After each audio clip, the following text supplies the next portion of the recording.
Okay. Okay. And just so you know, you could say I'm Officer W. You don't have to say like your name and you don't have to say your agency So let's go. I got you. or okay, whatever you feel comfortable. Okay. I got you. I got you. I do have 40,000 followers. Um, and people might want to know if you're single too. No. Okay, but okay. So, okay, we're going to start. So, hi everybody. Today we are here with Officer W, and I can edit this, right? And he is a dear friend of mine, a former coworker, and we actually went to the academy together. So we've known each other now for almost 6 years. So we've seen each other grow from little trainees to full-blown officers. And today I am interviewing him because he was actually shot in the line of duty. If you want to give a little quick bio about yourself before I ask you questions, you have the floor. Awesome. All right. So like she said, Officer W, Officer Wells. As she said, me and Haley started our journey in law enforcement together. Born and raised in Chicago. Still doing this job. Almost 6 years of experience doing it. And then, like you said, 2020 had a unfortunate situation where, was shot in the line of duty. So And obviously, with all that's going on, we wanted to pick your brain, and a lot of people sent me a lot of questions, and I picked just a few to ask you because this is trying to be a 5-minute series. So the first question I wanted to ask you, or we wanted to ask you, was what can your loved ones do, whether it's your spouse, brother, mom, what's like the best thing that they did for you during that process after you got shot? I think because of the nature of my injury, which is basically I pretty much had to learn to use my leg again and everything like that. I think the good part was having a strong foundation. So my family showed up for me. My sister, she's the baby of 7, and she came out here from Vegas, and she Oh, basically wow. took me to PT. My mom came by. She brought groceries and they help me shower and all those things. So I think having people that is there for you to take the time out of their schedules and their lives to help you in a time of need is huge. The fact that I had a strong support system is very huge, and that goes for my coworkers, my former coworkers too, that showed up to the house and brought me food and stuff like that. Like shouts out to all of them because they all played a major part in that. You too, you made the baskets for the children and everybody from the classroom, saying contributors. So that right there was huge for me and my family. And my family also, like I said, doing their part. That was huge. So Yeah.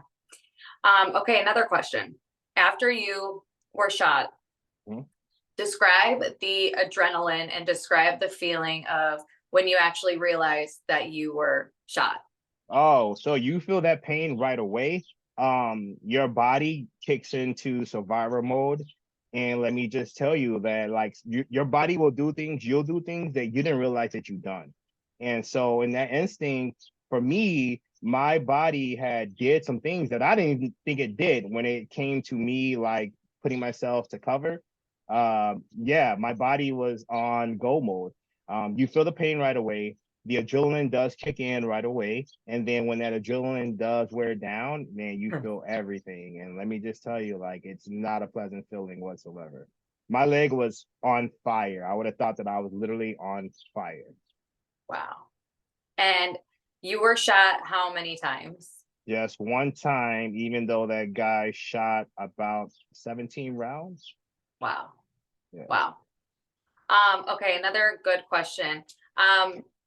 After you've been through this experience, would you still encourage people who are aspiring to be officers to still go into this field, even though it's obviously so dangerous? Absolutely. If it's your passion and you want to help people and it's something that you always wanted to do it. I'm one of, millions of officers who's been in this profession, right? Who has been through the process and everything like that, who's gone through this. And not everybody goes through their career with drawing their pistol, using their pistol, even being shot. So I'm that small percentages of stuff can happen on this job, right? But then you have guys who came in the academy with us, who came before me, you know what I'm saying, who haven't experienced anything like I have, any type of traumatic experiences or incidents. So Mhm. I wouldn't let that, you know what I'm saying, take away from something that you want to do. If you have a passion for it, then absolutely continue to do it. I have a passion for it. So I could have given up, but I didn't Yeah. because of the passion that I have. So I continued to do obviously this job after the incident. I'm still doing it. You know, 4 years later, I'm still here. Wow. It's been 4 years. It's been 4 years. Wow. Okay. I have two or three more for you. Sure. Um, okay. Another question was, do you feel like you were supported properly by your department after you were shot? So I would say this: I was supported as properly as what the department supposed to do, right? So the department sent me to EAP. For those who know, it's like a deployment assistance program. So they sent me to EAP. They sent me to talk to people. They sent me to the medical field, all this stuff like that. So they did everything in their powers of what they were supposed to do to make sure that I was good. During my time off, I had a whole year to recover. I was still getting paid. So I think in that aspect that the department did everything in their power they're supposed to do. I know a lot of people are like, "Oh, the department's supposed to take care of you. The department's supposed to do all these other things like that." But that's one of those unwritten rules where the department will take care of you, right? It's nothing set in stone for us in this profession that says that we're going to get taken care of. There's nothing that says, you know, once something happens to you, you automatically get made, you know, detective or sergeant, all that stuff like that. You know, it's just one of those things where it's, if the department chooses to look out for you in another way, then they can do so. But the department did everything in their powers, basically, and what they were supposed to do as far as looking out for me and taking care of me in that aspect. So I still got paid to be off. I had to recover. They Hmm. didn't bother me, you know, they didn't do any of those Yeah. things. So they Yeah. definitely did everything that they were supposed to do. So That's good. That's good to hear. Um, I think I have two more. yeah, I'm trying to word this one. Um, what did they say? I want to read it exactly. go ahead. Hold on, let me read it really quick.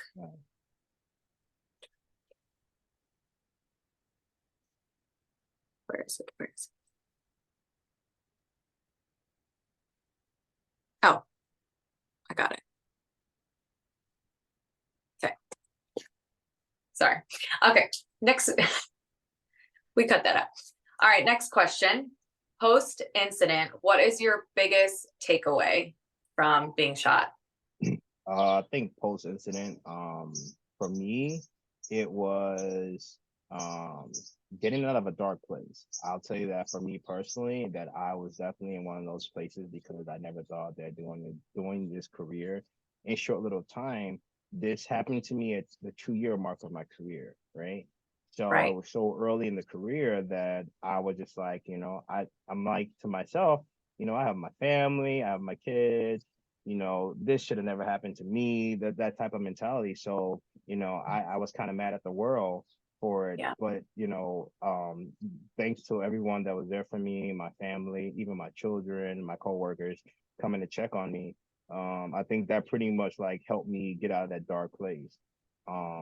If you have a strong support system, definitely utilize it as much as you can.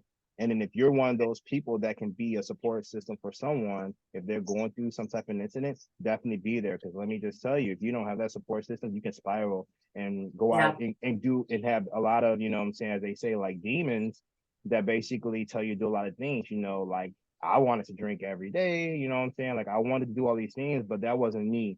But you know, thanks to my support system being there and guys coming to hang out with me, I'm talking about like playing video games all day and stuff like that. And I don't Mhm. even play video games like that, but the fact that I had guys do that to come over here to be around me, that made a huge difference. Even if it was like, hey, let me come pick you up and take you to go eat breakfast, or let me pick you up and we can go and sit or watch a game or something, get you outside of the house, even though you're on crutches and stuff like that. Like people did that for me. So that was huge, you know, Yeah. again, to have that support system. And then if you know someone who's going through something, definitely, if you can, try to reach out because it definitely goes a long way. And that's coming, like I said, from just my personal experiences. It definitely go a long way for you.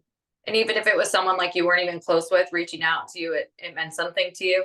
Absolutely. Like absolutely. Like I had a lady and guy from, I don't know, they were from out of state and they saw everything on the news They sent the card to the PD. Yeah. Wow. They sent the card to the PD saying that they heard about my incident. They're very sorry. And Wow. they just happy that I'm good. Now, these are strangers that was in And another state. 4 years later, you still remember that card. I still remember that card.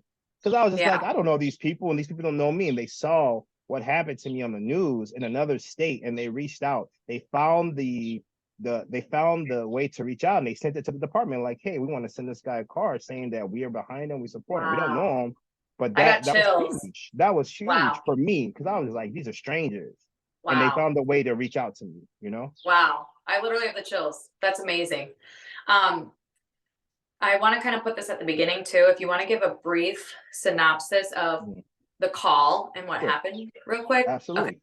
All right, so So, basically, it was in August of 2020. It was about 3 in the morning. Chicago is very busy in the summertime, so there was a call for a domestic disturbance. It was not my call, but I ended up showing up as a backup, and we basically went and when I went there to basically talk to them, help out my colleagues. I was first on scene with my partner. We were talking to the guy for about, I don't know, give and take 10 minutes, a little close to 10 minutes. And then all of a sudden, he was on the second floor window to have this conversation with us. And then basically after 10 minutes, he walked out the window for approximately maybe 5 seconds, came back and he started shooting. So after he started shooting, again, like I said, it was like 17 rounds he let out. I was going for cover behind a car, and pretty much when I got to the car, that's when I felt my leg on fire. I was in pain. I took cover underneath the car because he was still shooting rounds at the car. And then basically that's how that ended up. And then thank God for my coworkers, because my coworkers ended up going and taking the guy into custody. and I remember that day like it was yesterday because being Officer Wells worked in the same exact district. And I Mm-hmm. remember hearing about it, and then I still had to go to work that day, and I was like, what the fuck? Like literally what happened? Yeah. But is there anything else you want to close with to tell anyone who's watching this, or maybe an officer who's has like an injury or is recovering? Is there any like words of wisdom that you want to leave us with? I would say to keep God first. Always keep God first in your life, and then your family, okay, and then your support system, because it definitely goes a long way. Don't let the department get the best of you. Leave the department where it's at. Once you leave work at work. You have a life outside of that department, so don't make this department yours. There's a lot of young guys who are getting on the job now, and they're making the department their life, and don't do that because you're gonna get burnt out, you're gonna get jaded, you know what I'm saying, those type of things. And I was lucky enough to have a lot of great advice from a lot of older guys who had 16 plus years on, who told me how this process worked. Even before my incident happened, they said, dude, the department as itself is, you're gonna have all these guys in front of you, they're gonna be at the hospital with you, but man, listen, months are gonna go by, no one's even gonna know who you are. And that was true. Again, my colleagues, my close coworkers, and my immediate bosses that worked with me closely, those are the ones that made a difference for me. And those are the ones that, when people become those bosses, that you have to remember that these are the ones that you have to look out Yeah. for, because it's just the way it is. So definitely remain humble, keep God first. And yeah, at the end of the day, if this is your passion, follow your passion. We know what comes with this job. Awesome. Well, thank you so much. And we're so glad that you are fully recovered and you're still serving and protecting I even still after am. you've been shot, Yeah, and that you help your community. So we thank you so, so much for all you've done. no problem, no problem at all. I appreciate you Okay. taking the time to You can speak with me. stop. All right. Okay, you can stop recording.